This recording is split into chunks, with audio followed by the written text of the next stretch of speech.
Bitcoin is the world's first completely decentralized digital currency.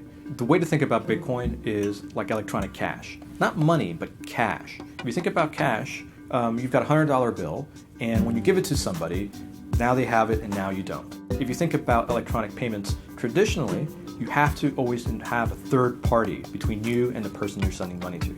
And when you send the other person money, you're not really giving them anything. You're telling PayPal to please deduct an amount from your account and add it to theirs. Bitcoin is like cash. There's no more PayPal, there's no more bank, there's no more Visa. It's just you and the other person, and you give them the Bitcoin, now they have it, and now you don't.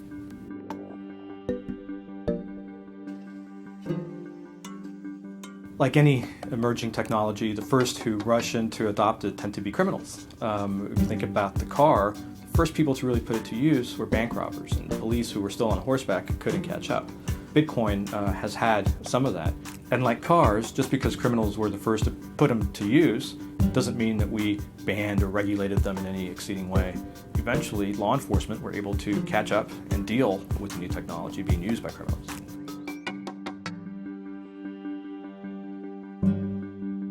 So an interesting thing about Bitcoin is that there will only ever be 21 million in circulation. Right now we're at about 13 million. Bitcoin was started in 2009, and at that time there were 50 new Bitcoins introduced into the money supply every 10 minutes. But that halves every 4 years. So in 2013 that halved to 25 new Bitcoins being introduced. In 2017 it'll half again to 12 and a half and continue to half again and again so that we reach about 21 million in the year 2140 or so. I know that sounds crazy, but what that gets you is predictability. You know exactly how fast the money supply is going to grow. And if you're worried that 21 million units is not enough to run an economy on, understand that Bitcoins, individual Bitcoins, can be subdivided to 8 decimal places.